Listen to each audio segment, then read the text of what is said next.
इथे पहा formula direct आहे आपल्याकडे. पहिली रेंज काय येईल? u1 square sine 2 theta 1 by G constant असतो. u1 आहे 40 चा स्क्वेअर आणि साइन 2 इंटू 30 डिग्री. खाली जी आला.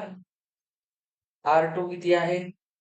u square 60 square sine 2 into 60 by G. आता तुम्ही बघा R1 इज टू R2 साठी आधी R1 घ्या. 40 चा स्क्वेअर साइन 60 होईल ना हा बाय जी. R2 ला रेसिप्रोकल करा. वर जी जाईल, खाली एक 60 स्क्वेअर आणि साइन 120 होईल हा. तुम्ही पहा जी जी कॅन्सल होतो. इथे 40 बाय 60 किती होतो? 2/3. तुम्ही जर नीट पाहिलात, ह्याला तुम्ही रेशो घ्या ना, असा घ्या.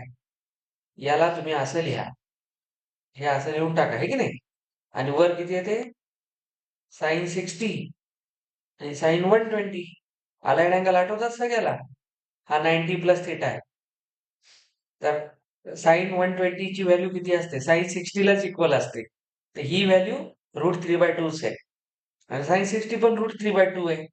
तर तुम्ही बघा हे दोन ते कॅन्सल व्हायले. किंवा तुम्हाला एक शॉर्टकट सांगतो, आपल्याला ट्रिग्नोमेट्री ते कामाला येईल. साइनचे जे सप्लिमेंटरी अँगल असतात बघा, हे 120 आणि हे 60. साइन रेशो मध्ये सप्लिमेंटरी अँगल्स कॅन्सल होऊन 1 देतात. नेहमी शॉर्टकट लक्षात ठेवा. हा 60 120 आहे. तुम्हाला जर कधी असा प्रश्न आला जेई मेन्स मध्ये, साइन 10 बाय साइन 170, परेशान व्हायचं नाही. सप्लिमेंटरी आहेत की नाही. तुम्ही म्हणताल आता साइन 10 कसं काढावं, साइन 170 कसं काढावं? काही नाही, हे कॅन्सल होते 1 होते. हे नेहमी इक्वल असतं. एक कॉन्सेप्ट म्हणून लक्षात ठेवा. योगागण आलं की. तर सप्लिमेंटरी मध्ये साइन रेशो कॅन्सल होतात आणि 1 व्हॅल्यू राहते. इथे किती आलं? 2/3. एवढा मोठा स्क्वेअर करत बसायचं नाही. 2/3 चा स्क्वेअर किती असते? 4/9. तर रेंजचा रेशो 4/9. संपला क्वेश्चन. आपण असे कित्येक क्वेश्चन केले होते प्रोजेक्टाईलचे, काढून बघा तुम्ही रेशोचे वगैरे. वहीमध्ये लिहिलं नसेल काही म्हणा. बघा जेई मेन्स 2023 चाच रेंज ऑफ प्रोजेक्टाईल. आता सेम फॉर्म्युला वापरायचा आहे.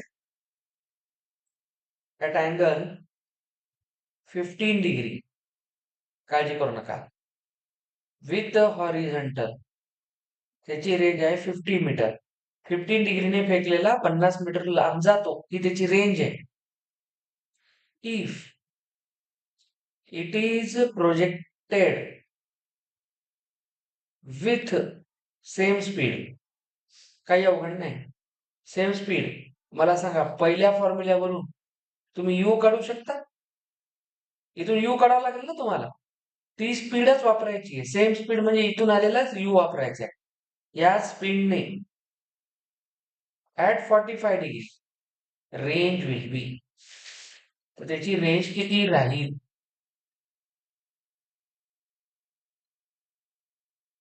चला, ऑप्शन्स 100 मीटर, 100√2 मीटर, 50√2 मीटर आणि 50 मीटर. चला मीच सांगतो वाटल्यास, वेळ नका घालू. काय म्हणलेलं आहे? पहिल्यांदा अँगल माहिती, रेंज माहिती. रेंजचा फॉर्म्युला लिहा. आता सांगितला u square sine 2 theta by g. Range माहिती आहे फर्स्ट केस मध्ये 50. यू माहित नाही. साइन 2 थीटा बघा कसं फिरवलंय, थीटा 15 आहे. इथंच पोरं घाबरतात, पण ऍक्च्युली तो 30 व्हायलाय. हे पाहायचं कधीही. जिथं चला जी इथं काही दिलं नाही तर तुम्ही 10 घेऊन चालता, काही अडचण नाही. आता मला सांगा, जी तेच ठेवलं तरी चालेल सध्या, ठीक आहे. यू स्क्वेअर काढू आपण. त्याला 50 जी करा इकडे आणू. यू स्क्वेअर हा किती झाला? साइन 30. साइन 30 हाफ असतो, कळलं? साइन 30 हाफ असतो. हा टू इकडे पाठवा. यू स्क्वेअरची व्हॅल्यू किती झाली? 100 जी. तर तुम्ही यू स्क्वेअर मला वाटतं एवढंच ठेवलं तर काही अडचण नाही. सांगतो तुम्हाला बघा, कॅल्क्युलेशनला इझी जाईल. यू स्क्वेअर एवढाच ठेवा. सर जी ची व्हॅल्यू नका ठेवू, थांबा. आपल्याला यू काढणंच गरजेचं होतं, कारण क्वेश्चन काय म्हणतो? With the same speed. तर ही स्पीड आहे ना. आता अँगल किती घ्यायचा? 45 आणि रेंज काढायची. नाव यू स्क्वेअरची व्हॅल्यू किती ठेवणार? 100 जी. थीटा किती ठेवणार? 45. 45. संपला क्वेश्चन. आता विचारले या केसमध्ये रेंज किती असेल? तर वापस घ्या. Range is u square sine 2 theta by g. R किती आहे? काढायचा आहे. यू स्क्वेअर किती आहे? 100 जी. साइन 2 45 साइन 90 झाला बघा. मी समजलं का जी नाही ठेवला? म्हणून नाही ठेवला. वेळ वाचवा. आता किती झालं? 100 साइन 90 1 असतो.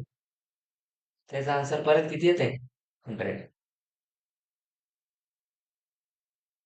समजलं? थोडं हे डोकं लावत जा. असं का होते? Same range. सेम रेंजची काय कंडिशन होती? सेम रेंजची काय कंडिशन होती?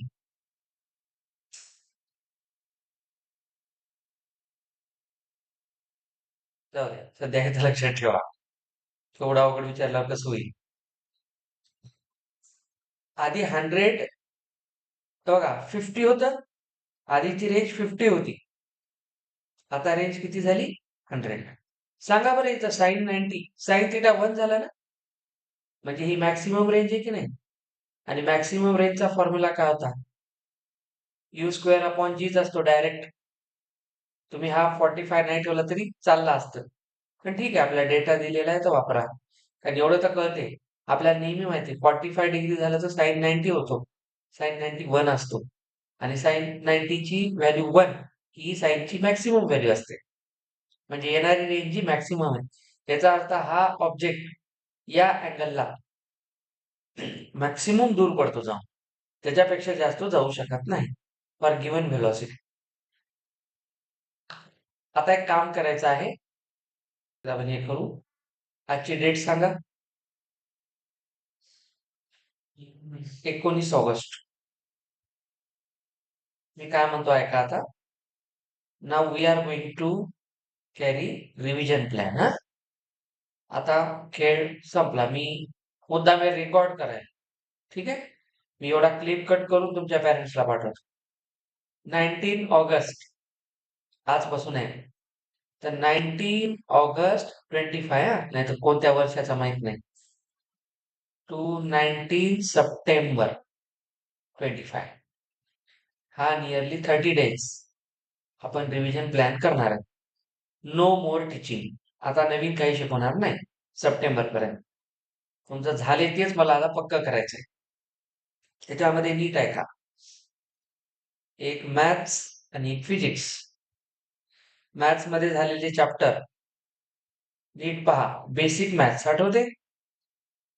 वेव्ही कर्व वगैरे. त्याच्यात कोणकोणते चॅप्टर होते? इनइक्वॅलिटी सॉल्व्ह करणं, वेव्ही कर्व, ऍब्सोल्यूट व्हॅल्यू आणि लॉग. 3 टॉपिक आहे त्याच्यात. सेकंड सेकंड फंक्शन्स आपण पूर्ण घेतला होता मेनली. थर्ड मध्ये ट्रिग्नोमेट्री. समजलं? आता याचं आपल्याला 30 दिवसात रिव्हिजन करायचं आहे. Basic maths 10 days, functions 10 days आणि ट्रिग्नोमेट्री 10 डेज. जेवढं शिकवलंय त्याचं बोलायला मी इथे रिव्हिजन घेणार आहे. असं नाही की तुम्हाला सगळं करा म्हणाल.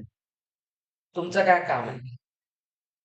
याचा तुम्ही 10 डेज मध्ये काय करणार?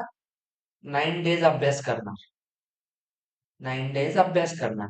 1 डे त्याची टेस्ट होणार. प्रत्येक 10 दिवसानंतर त्याची टेस्ट होणार. आता बेसिक मॅथ आजपासून, आजचा दिवस सुरू, आजपासून सुरू करायचा आहे. 19, 20, 21, 22, 23, 24, 25, 26, 27. तर याची टेस्ट 1 28 ऑगस्टला होईल. समजलं? Basic maths. याच्यामध्ये इथे यायचं सकाळी.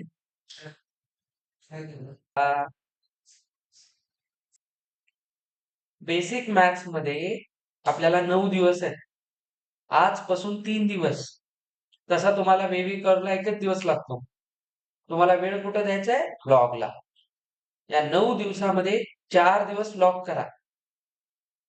चांगलं करा पूर्ण. फर्स्ट टू लास्ट आपले सगळे लेक्चर आहेत पहिले बसून. कुठून करायचं? लेक्चर पाहायचे, पीडीएफ पाहायच्या, जुने लेक्चर पहा, सिद्धीच्या बॅचचे पण पहा. सगळे आहेत. तिथेही काही तुम्हाला एक्स्ट्रा प्रॅक्टिस मिळेल. मी तुम्हाला आता लिंक शेअर करतो आज व्हिडिओची.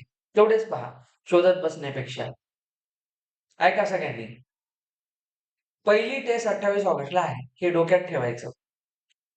आणि त्याच्यात बिलकुल नाटक नाही. ही टेस्ट आहे 40 मार्काची. 10च क्वेश्चन असतील. बस झाले. सुरुवातीला 10च क्वेश्चन करा 1 तासासाठी. 10 पैकी तुमचं टार्गेट करेक्ट क्वेश्चन 4 ते 5 आले पाहिजे. करेक्ट म्हणायला. इनकरेक्ट म्हणजे सर 5 सोडवले 4 चुकले असं नको. नाही तर निगेटिव्ह मार्क मध्ये जातात. आता फोकस करायचा अॅक्युरसीवर. समजा तुम्ही 4 क्वेश्चन सोडवले तर तुमचे 3 तरी बरोबर आले पाहिजे. ठीक आहे? 4 सोडवले 3 तरी बरोबर आले पाहिजे. चला इथून 28 झालं. 29, 30 ऑगस्ट महिना आहे. 31 1 2 3 4 5 6 6 इथं आहे 7th September. Wherever are you doesn't matter. या पृथ्वीवर तुम्ही कुठेही राहा, north pole to south pole किंवा इकडे जपान टू इकडे USA. फिरून आल्यावर जवळ आहे. तर 7th सप्टेंबरला तुमची सेकंड टेस्ट असेल फंक्शन्सवर. फंक्शन्सवरही मेन मी शिकवलेला हा पार्ट डोमेन अँड रेंज. हिशोब नीट करमाय. 28 ची परीक्षा जाऊ दे. 7 गणपती सकाळी उठते. आपल्याला पेपर सकाळी द्यायचा इथे. आपल्या दिवसाची सुरुवातच क्लासने होते. लक्षात ठेवा. 29, 30, 31, 1, 2, 3, 4, 5, 6 9 दिवस अभ्यास, 10व्या दिवशी एक्झाम. हे लक्षात ठेवायचंय. खूप झालं फंक्शनला. 5 दिवस डोमेन, 5 दिवस रेंज करा, 4 दिवस रेंज करा. ट्रिग्नोमेट्री आता 7 झालं. 7 ला एक्झाम. 8, 9, 10, 11, 12, 13, 14, 15, 16. 17 सप्टेंबर झेंडा आहे. त्या दिवशी सुट्टी राहील म्हणून 18 सप्टेंबर. मी म्हणलं तुम्हाला 19 ते 19. 18 किंवा 19. तर या पद्धतीने तुमचं इथे तुमचं मॅथ्स संपलं. रिव्हिजन प्लॅन संपला. आपण एवढं शिकलेलं आहे. याच्यामध्ये बिलकुल एक्सक्यूज नाही. तुम्हाला इथे पूर्ण हे 3 चॅप्टर चांगले करायचे आहेत. आता याच्यासाठी सर इथं काय करणार आपण? बरोबर, इथं काय करणार? इथे तुम्ही लक्षात घ्या बेसिक मॅथ्स मध्ये मी उद्यापासून आता नवीन काही शिकवणार नाही. मी ऑलरेडी सांगितले. क्वाड्रॅटिकला मी सध्या स्टॉप करायला. क्वाड्रॅटिक पुढच्या रिव्हिजन मध्ये टाकतो. आता ट्रिग्नोमेट्री पर्यंतच करा. उद्यापासून मी तुम्हाला बेसिक मॅथ्सचं 2 ते 3 दिवस 4 दिवस रिव्हिजन घेणार आहे. मी शिकवणार आहे. तुम्ही तर व्हिडिओ पाहाच. माझ्याकडून मी शिकवणार आहे डबल. 4 दिवस शिकवेल मी. 5व्या आणि 6व्या दिवशी 2 दिवस इथं बसून वर्कशीट सोडवायची. मी त्याची एक वर्कशीट देणार शिकवलेल्या भागावर. इथं सोडवायची बसून. आणि मग 7व्या 8व्या दिवशी पुन्हा रिवाइज करायचं मग एक्झाम द्यायची. त्याच्यामुळं माझ्याकडून रिव्हिजन होईल. इथं तुम्हाला काही प्रॅक्टिस होईल. इथंच बसून करायची ती प्रॅक्टिस. आणि नंतर मग एक्झाम द्यायची. त्याच्यामुळे तुम्हाला 100% चांगले मार्क पडतात. मी म्हणलं तेवढंच करा. फिजिक्स मध्ये आपण काय काय शिकले आठवा. फिजिक्स मध्ये एक गोष्ट सगळ्यात महत्वाची. पहिला चॅप्टर आपला होता फिजिकल क्वांटिटीज. आठवते? डायमेन्शन वगैरे बेसिक आपण शिकलेलं. एरर काढणं, ऍब्सोल्यूट एरर, पर्सेंटेज एरर ते आपण शिकलेलं. फिजिकल क्वांटिटीज नंतर एक मोठा आपला पार्ट होता वेक्टर्स. थर्ड होता 1D कायनेमॅटिक्स मध्ये. 2D मध्ये आपण घेणार आहोत प्रोजेक्टाईल आणि सर्क्युलर. इथपर्यंत आपलं झालेलं आहे. समजलं? सर्क्युलर आत्ता सकाळी घेतलेल्या प्रश्नांसारखे प्रश्न. मी तुम्हाला तेवढेच काढून देणार आहे पर्टिक्युलर, एक्स्ट्रा काही देणार नाही. फिजिकल क्वांटिटी आता आपल्याकडे ऍक्च्युली पाहिलं तर किती चॅप्टर आहेत? 5 आहेत. फिजिकल क्वांटिटीजला 5 डेज. छोटा चॅप्टर आहे, फार अवघड नाही. 5 डेज मध्ये 4 दिवस अभ्यास, 1 दिवस एक्झाम. लावा इथून 5वा दिवस लावा आजपासून. आज किती? 19, 20, 21, 22. पहिली एक्झाम आली आहे लगेच 23 ऑगस्टला, याच महिन्यात. ठीक आहे, 23 ऑगस्ट ही टेस्ट आहे. हा टेस्ट आहे. उद्यापासून रिव्हिजन आहे, तुझा फायदा होईल. वेक्टर्सला वेळ द्यायचा आहे. 23 झालं, 24, 25, 26, 27, 28, 29. वेक्टरची एक्झाम 30 ऑगस्ट. ठीक आहे. 1D 31, 1, 2, 3, 4, 5, 6, 7, 8, 9 September. ठीक आहे, 9 सप्टेंबर. बिलकुल. आता इथे अभ्यास करायचा आहे 19 सप्टेंबर पर्यंत, 18 पर्यंत. 2 चॅप्टर आहेत. This is your final plan. उद्यापासून no more teaching lock, new teaching lock. उद्या मी मॅथ्स मध्ये हे स्टार्ट करायलो, फिजिक्स मध्ये मी उद्या ह्याचं रिव्हिजन घ्यायला. समजलं? मी आता या रिव्हिजन घेत राहणार. माझ्याकडून तुम्हाला मी इथे काही डायरेक्ट मी स्लाइड्स तयार करून ठेवणार, लिहायचा वेळ वाचतो, तुम्हाला हे करून देणार. काही क्वेश्चन मी परत शिकवणार, एक शीट इथं बसून सोडवायची, मग टेस्ट द्यायची. एवढं काम तुम्ही आता 1 महिना फिजिक्स आणि मॅथ मध्ये एक्स्ट्रा काहीच करायचं नाही. तुम्ही एवढं करा, बघा तुमचं छान रिव्हिजन होईल. असा रिव्हिजन प्लॅन पुन्हा आपण कधी राबूया? नोव्हेंबरमध्ये. सेकंड रिव्हिजन प्लॅन झालेले नेक्स्ट चॅप्टर्स. आता दर 1.5-2 महिन्यानंतर एक रिव्हिजन सेशन होणार आपलं झालेल्या भागाचं, कारण तुम्ही असं तर रिव्हिजन करत नाही. आता याच्यासाठी मी तुम्हाला काही व्हिडिओ शेअर करीन, ते घरी पाहायचे. इथं माझ्याकडे प्रत्यक्ष शिकायचं. 3-4 दिवस शिकल्यानंतर एक्झामच्या 2 दिवस आधी इथे शीट सोडवायची आणि मग टेस्ट द्यायची. हे मुद्दाम रेकॉर्ड केले, एवढाच क्लिप कट करून पाठवणार तुमच्या पॅरेंट्सला पाहायला लावा.